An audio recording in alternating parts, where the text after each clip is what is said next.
Hello everyone. तो आज के हम इस वीडियो में देखेंगे बिम्स्टेक के बारे में। बिम्स्टेक एक क्षेत्रीय संगठन है। इसके बारे में हम आज जानने की कोशिश करेंगे, इसकी उत्पत्ति की जानने की कोशिश करेंगे कि इसकी स्थापना कब हुई थी, इसका मुख्यालय और इसकी जो बैठकें हैं अभी तक कहाँ कहाँ हुई हैं वो भी हम जानेंगे इसकी। और बिम्स्टेक के सामने चुनौतियाँ क्यों होती हैं और बिम्स्टेक अभी तक इतना सफल क्यों नहीं हो पाया, उसके कारण पर भी हम बात करेंगे। तो आज का हमारा वीडियो इसी पर आधारित है, बिम्स्टेक। आइए हम वीडियो की शुरुआत करते हैं। तो बिम्स्टेक, पहले हम बिम्स्टेक का फुल फॉर्म जान लेते हैं। तो बिम्स्टेक का फुल फॉर्म होता है Bay of Bengal initiative for multi sectoral technical and economics corporation. ये है बिम्स्टेक का फुल फॉर्म। अब बिम्स्टेक जो है वह एक क्षेत्रीय बहुपक्षीय संगठन है जो बंगाल की खाड़ी के तटवर्ती एवं समीपवर्ती क्षेत्रों में स्थित जो देश हैं वो इसमें शामिल हैं, जो क्षेत्रीय एकता को बढ़ावा देते हैं। और इसके जो सदस्यों में है, बिम्स्टेक के कुल 7 सदस्य हैं और इन 7 सदस्यों में से 5 जो सदस्य हैं वो दक्षिण एशिया के देश हैं, जिनमें कौन कौन से हैं, बांग्लादेश, भूटान, नेपाल और भारत और श्रीलंका। ये जो 5 देश हैं ये हैं दक्षिण एशिया के, और बाकी के जो 2 देश बचते हैं वो हैं दक्षिण पूर्व एशिया से हैं। तो इन 7 देशों में कुल 5 है जो दक्षिण एशिया के देश है और 2 देश जो शामिल हैं वो दक्षिण पूर्व एशिया के। अब हम जानते हैं कि बिम्स्टेक की उत्पत्ति, इसकी स्थापना कब हुई थी और कैसे हुई थी। तो बिम्स्टेक जो है, मतलब इस संगठन की जो स्थापना है वो 6 जून सन 1997 को बैंकॉक जो बैंकॉक घोषणा के माध्यम से अस्तित्व में आया था ये बिम्स्टेक। और जब इसकी स्थापना की गई थी तो तब इसमें 4 सदस्य थे, और जब 4 सदस्य थे तो इसमें इसको बोला जाता था BISTEC। इसका क्या हुआ फुल फॉर्म, बी से हो जाएगा बांग्लादेश, आई से इंडिया, एस से श्रीलंका और टी से थाईलैंड, ईसी का मतलब हो जाएगा इकोनॉमिक्स कॉर्पोरेशन। तो जब 4 सदस्य थे 1997 में तब इसका नाम था बिस्टेक ईसी। और फिर 22 दिसंबर सन 2097 मतलब सन 1997 को, मतलब 1997 में इसमें एक देश और शामिल हुआ 2004 में एक देश और शामिल होता है जो होता है म्यांमार। जब म्यांमार के शामिल होने के बाद इसका नाम हो जाता है बिम्स्ट और ईसी। तो म्यांमार का एम इसमें शामिल हो जाता है। और सन 2004 में, म्यांमार शामिल हुआ था 1998 में, और सन 2004 में इसमें 2 देश और शामिल होते हैं। एक होता है म्यांमार और एक होता है नेपाल। ये दोनों नेपाल और भूटान शामिल होते हैं सन 2004 में। तो इसका नाम जो होता है वो होता है, ये जो वर्तमान में जो इसका नाम है, bay of Bengal initiative for multi sectoral technical and economics corporation. ये नाम हो जाता है 2004 में। ये थी बिम्स्टेक की उत्पत्ति।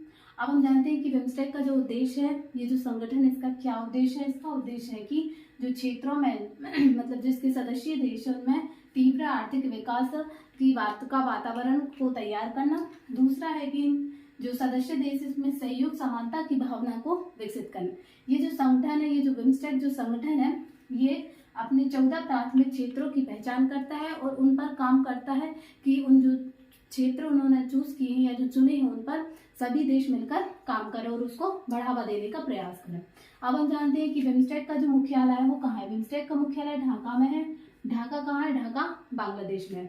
बिम्स्टेक के हम अभी तक के सम्मेलनों की बात करें तो अभी तक कुल 5 सम्मेलन हुए हैं जब से इसकी स्थापना हुई है। तो पहला सम्मेलन हुआ था सन 2004 में, थाईलैंड में हुआ था। दूसरा सम्मेलन हुआ था 2008 में भारत में।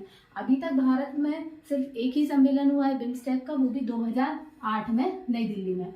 तीसरे नंबर का सम्मेलन सन 2014 में हुआ था म्यांमार में, और जो चौथे नंबर का सम्मेलन था वो हुआ था 2018 में नेपाल में। और 5वें नंबर का सम्मेलन सन 2022 में, यानी कि पिछले साल ही श्रीलंका में हुआ था। श्रीलंका के कोलंबो में हुआ था। और अभी 6वें शिखर सम्मेलन की जो आयोजन का जो प्रस्ताव है वो थाईलैंड में है, और ये होना है 23 नवंबर सन 2023 को। ये थाईलैंड में होने का प्रस्तावित है। और ये भी कहा जा रहा है कि ये जो 6वें नंबर का जो शिखर सम्मेलन होगा वह अभी तक का पहला व्यक्तिगत सम्मेलन होगा। तो ये होगा नवंबर 2023 में। अब हम इसके अध्यक्ष की बात करें तो बिम्स्टेक का अध्यक्ष देश कौन सा है, तो अभी तक बिम्स्टेक का अध्यक्ष देश है श्रीलंका। अब हम बात करें बैंकॉक विजन 2030 की, कि ये बैंकॉक विजन 2030 क्या है। ये तो बैंकॉक विजन 2030 है, इसका आयोजन यानी इंडिया फाउंडेशन द्वारा यह एक सम्मेलन आयोजित किया गया था। बिम्स्टेक द वे ऑफ का आयोजन किया गया था पिछले ही महीने यानी कि जून में। इस विजन में कहा गया था कि जो बिम्स्टेक को मतलब जो ये बैंकॉक विजन 2030 है, यह एक संगठन का दस्तावेज है जो बिम्स्टेक को मतलब जो बिम्स्टेक संगठन को आगे की दिशा देने का काम करता है। और इसमें ये जो विजन को जो नवंबर में होने वाला जो 6वें नंबर का सम्मेलन है, उसमें इसके सफल होने की उम्मीद है या इसको स्वीकार करने की उम्मीद जताई जा रही है। और इस विजन में भारत, बांग्लादेश और थाईलैंड के कुछ अधिकारी भी शामिल हुए थे इस बैंकॉक विजन में। अब हम जान लेते हैं कि इस जो बिम्स्टेक, इसके सामने चुनौतियां क्या होती हैं, कि इसके सामने कौन कौन सी चुनौतियां हैं।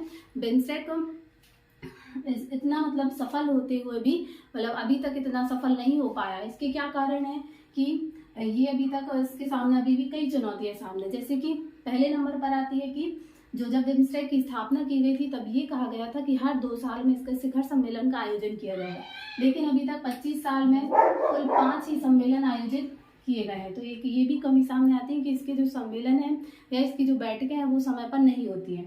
मतलब 25 साल में कुल 5 ही सम्मेलन आयोजित हुए हैं।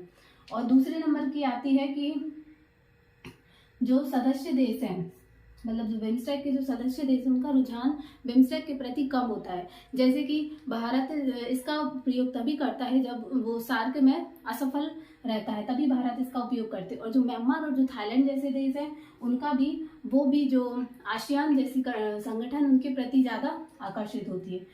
तीसरा इसका प्रमुख कारण है कि जो बिम्स्टेक है उसका उद्देश्य व्यापारिक ना होकर भाईचारे का है, कि सदस्य देशों के बीच भाईचारे रहे। जैसे कि जो म्यांमार है उसका विवाद भी चल रहा है, और जबकि पड़ोसी देशों के साथ उतना भाईचारे का भाव नहीं रहता है। जैसे म्यांमार का विवाद चल रहा है, बांग्लादेश के रोहिंग्या के साथ विवाद चल रहा है, और इसकी थाईलैंड के साथ भी सीमा विवाद चल रहा है। अभी हाल ही में एक न्यूज़ आई थी कि श्रीलंका के जो राष्ट्रपति हैं, श्रीलंका के राष्ट्रपति रानिल विक्रमसिंघे, उनका सुझाव था कि जो बिम्स्टेक को पर्यटन के लिहाज से सीमा मुक्त क्षेत्र बना दिया जाए। इसका मतलब क्या हुआ सीमा मुक्त क्षेत्र?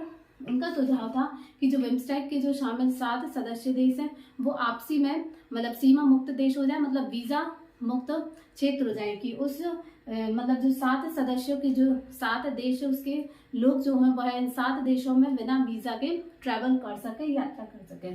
और ये सुझाव दिया गया था शेंगेन क्षेत्र का उदाहरण देते हुए।